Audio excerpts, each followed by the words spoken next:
Hi everyone, Tambarambaa, also known as Tammy Porter, back with another gorgeous art by Marlene page. I will take you through what I've used. I used the spiral bound artist size journal. I also used the new paper elements called Sunny Days. I used Quaylicious. I used an older paper pad this time. And I used that cute little cat stamp called Beach Bum from the last release. And I used the Starry Night stencil and loving this new Lacy Mandala stencil.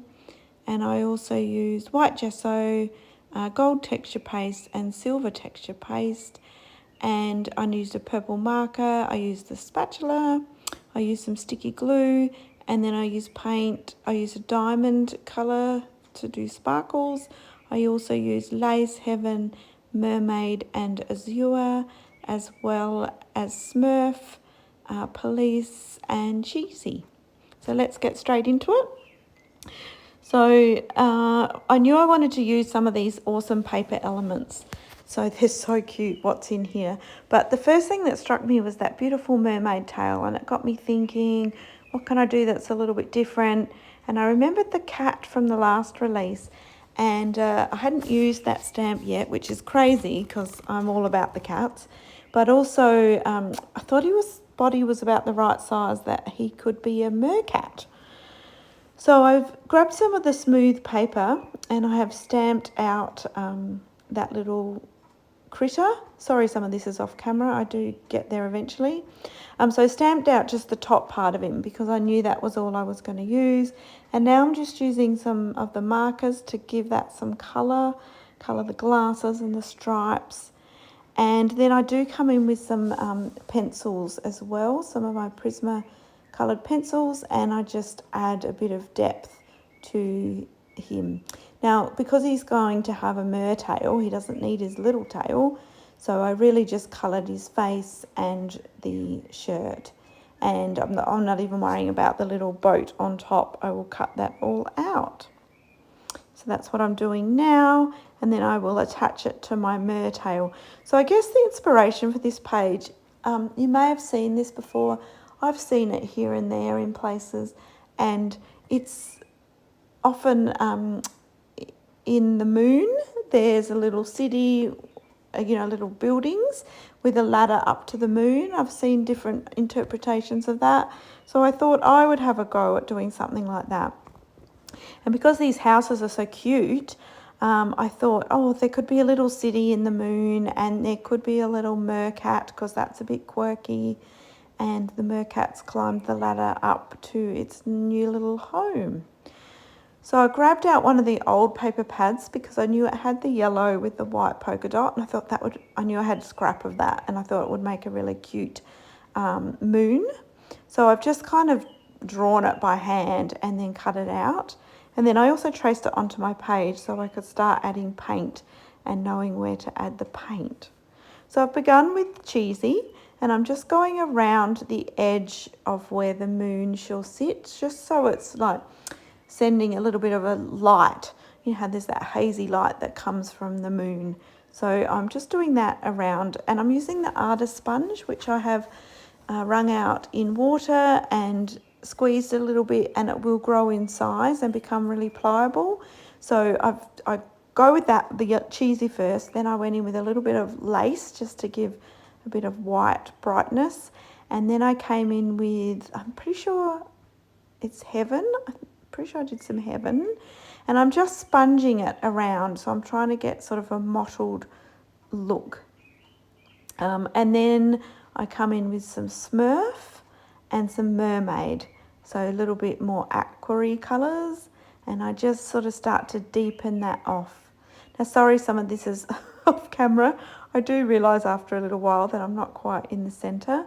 I guess when you work in the artist size, it kind of takes up the whole screen, so I could pull it back, but then it's hard to see the details. So anyway, I'm just sponging that around, and I've got down to where I'm going from lighter out to darker, so that I've got to the smurf, and then I just use some of water on a brush to spread that last little bit. And then I come in with a little bit of azure, which is a deeper teal colour. And I'm just trying to sort of blend it all back in and make it look a little bit night sky-y.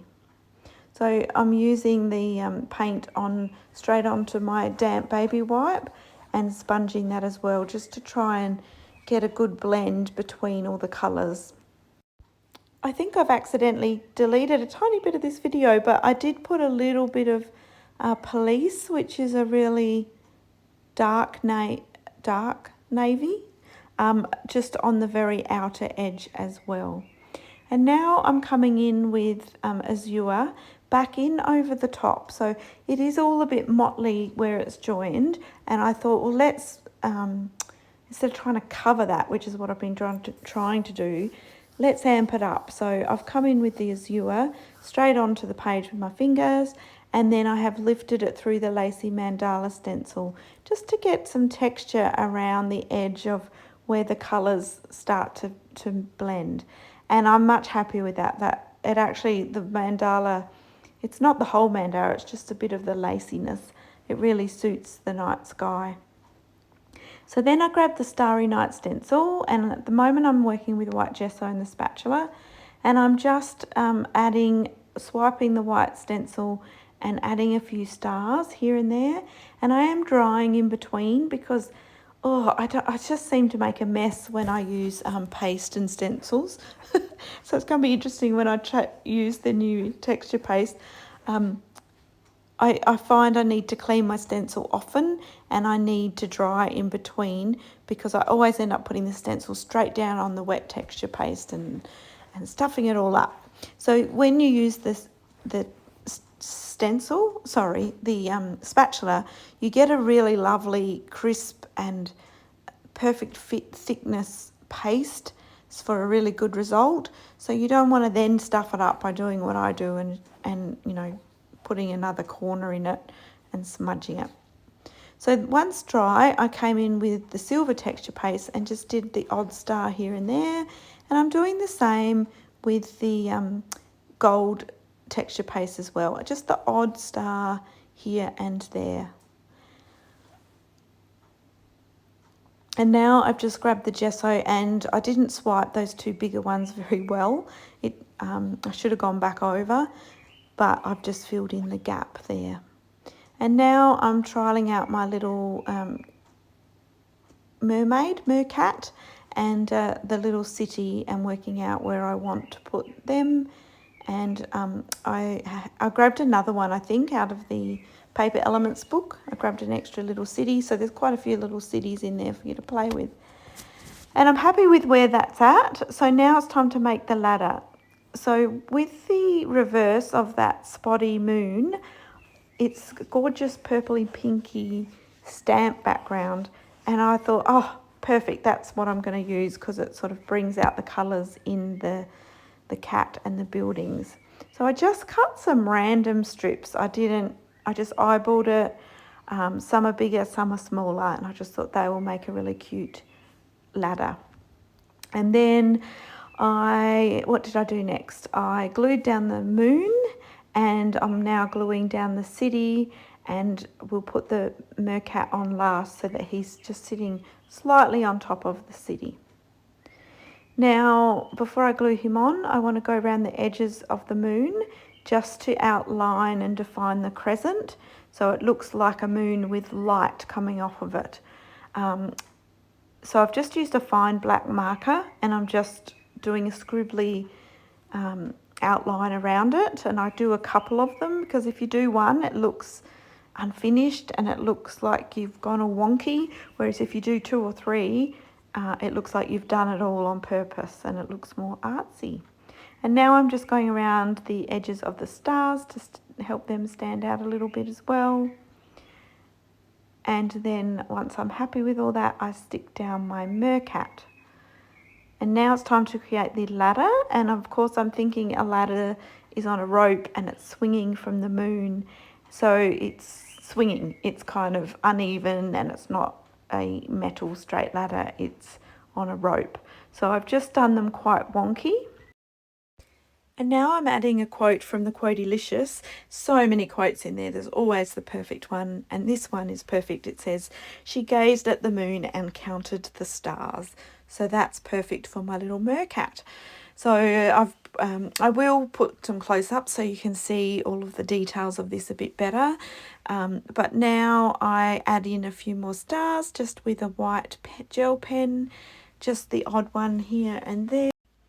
And then I add some of the diamond glitter to the white gessoed stars, and it just gives them a little bit of shimmer. Really, really difficult to photograph, really difficult to see on camera, but in person you get more of the sparkly shine.